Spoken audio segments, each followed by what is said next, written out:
São muitas as dúvidas sobre as condições que as crianças enfrentam no mundo espiritual. Neste vídeo de perguntas, reunimos as principais questões sobre esse assunto que chegam aqui no canal.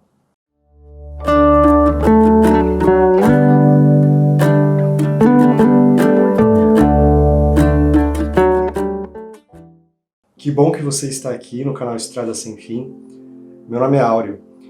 E não é à toa que Jesus Cristo, certa vez, ele trouxe um ensinamento que talvez seja um dos seus mais conhecidos, quando ele disse: "Deixem vir a mim as crianças e não as impeçam, pois o reino dos céus pertence aos que a elas se assemelham."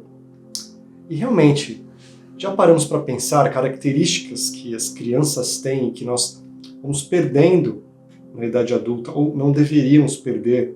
Por exemplo, a pureza, a espontaneidade, a alegria, a autenticidade, o foco no presente. As crianças também apresentam uma curiosidade muito sadia e têm uma grande capacidade de se encantar com a realidade. Realmente as crianças têm muito a nos ensinar, a ponto de Jesus deixar claro que somente quando reuníssemos todas estas características e várias outras, nós estaríamos aptos a habitar os planos onde reina a felicidade e a glória absoluta do Espírito. E a primeira pergunta que nos chega é de Joel Bittencourt. Ele pergunta se uma criança, quando desencarna, volta a ser adulto no mundo espiritual. Joel, antes disso, precisamos esclarecer que quando uma criança desencarna, ela sempre é amparada. Essa também é uma dúvida muito comum que recebemos. Então, esta informação já chega por diversas fontes, muitos livros da literatura espírita e espiritualista falam sobre isso. Por exemplo, os livros da grande médium Vera Lúcia Marinzec Carvalho, que tem, dentre livros da sua psicografia, Violetas na Janela, Casa do Escritor. Ela fala muito de suas obras, ou melhor, os espíritos que ditam as obras que ela psicografa, falam muito de colônias especializadas em crianças, e que todas as colônias têm departamentos onde crianças são cuidadas amorosamente por equipes de pessoas muito vocacionadas à maternidade, à paternidade. E sim, João, elas continuam crescendo por conta de profundos condicionamentos mentais que possuímos. As crianças do mundo espiritual são sempre proporcionados muitos tipos de entretenimento, atividades educativas de todos os tipos.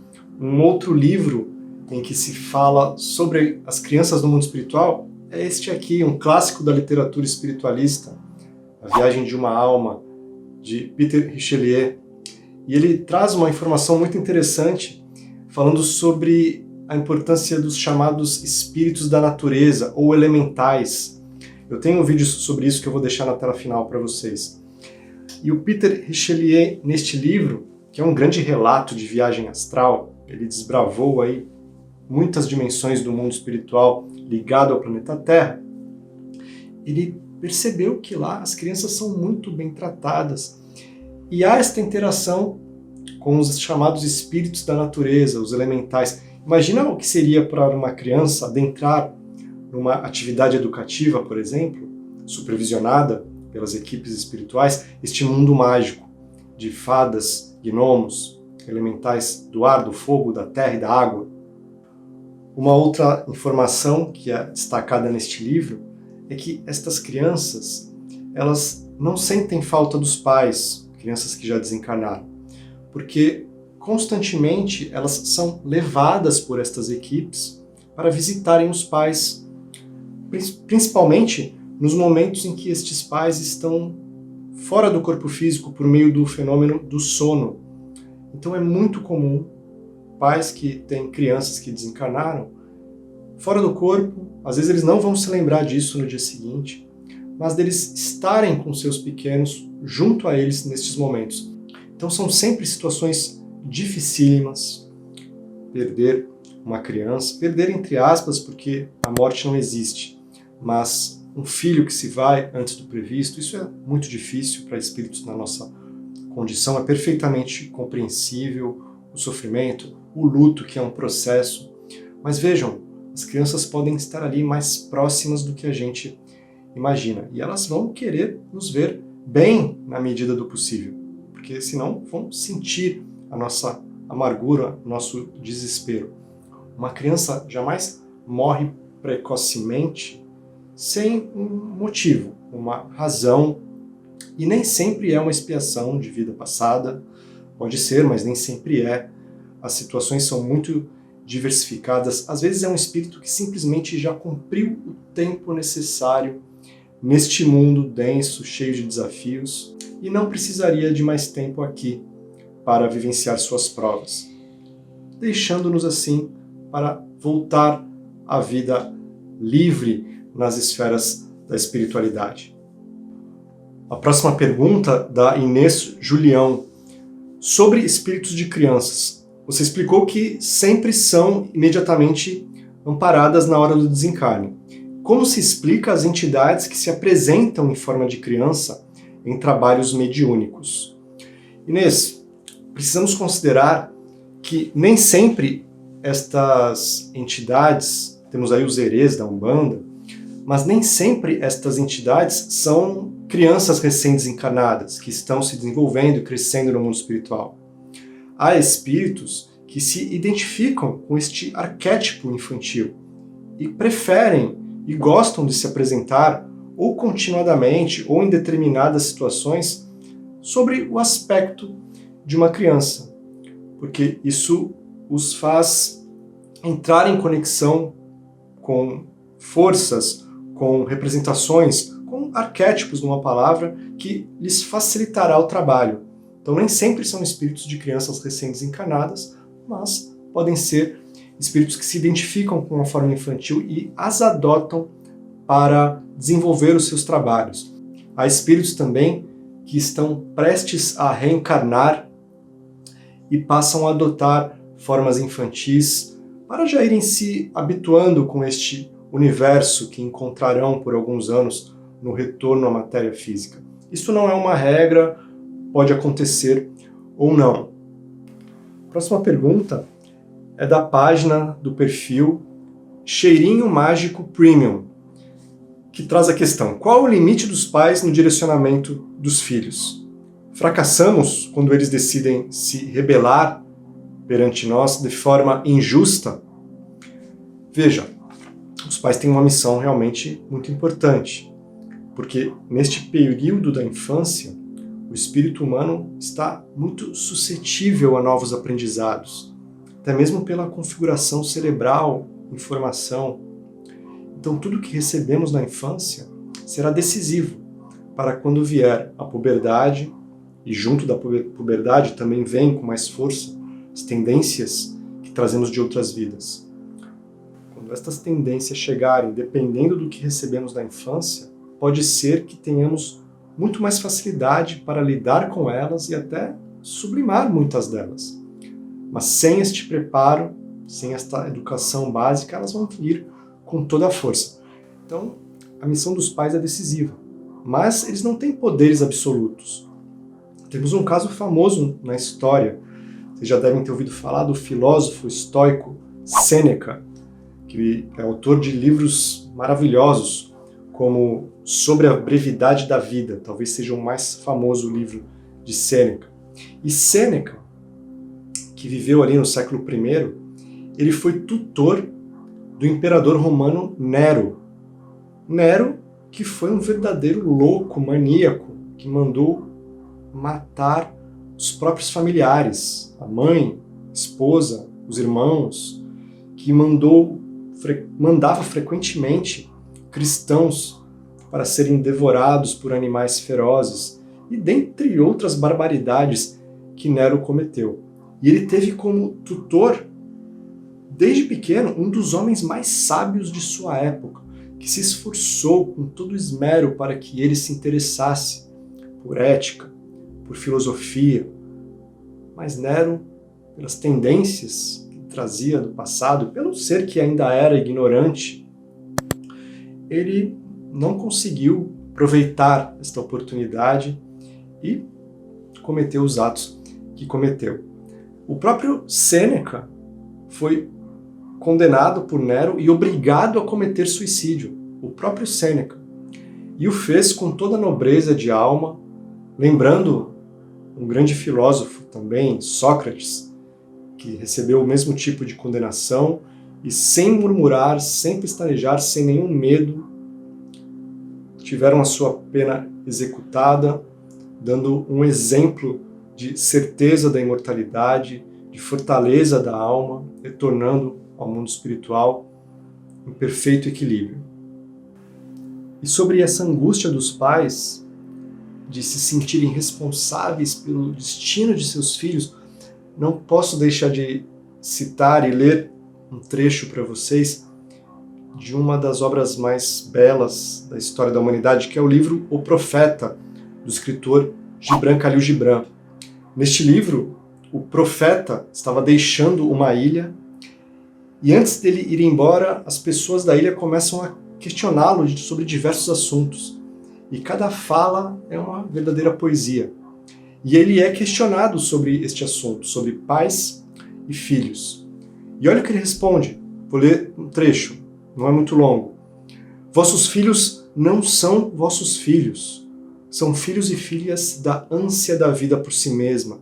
Vêm através de vós, mas não de vós. E embora vivam convosco, não vos pertencem. Podeis doar-lhes vosso amor, mas não vossos pensamentos, porque eles têm os seus próprios pensamentos.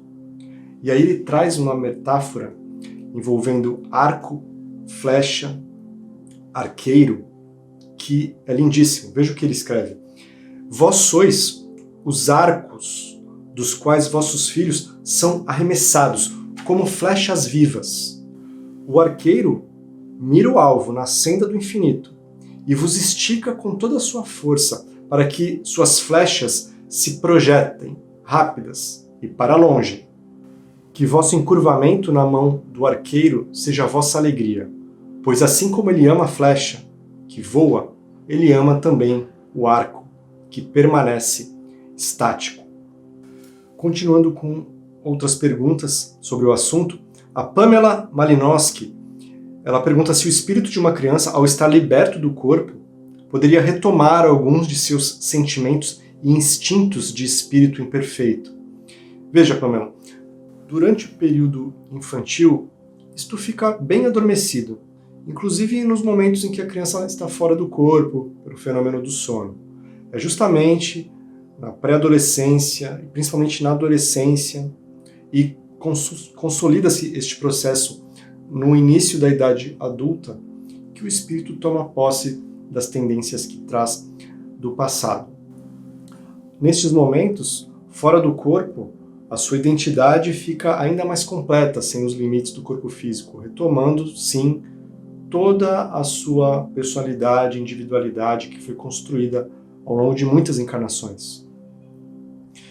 A Patrícia Desterro pergunta se existem berçários no mundo espiritual. Ela, inclusive, sonhou que visitava um.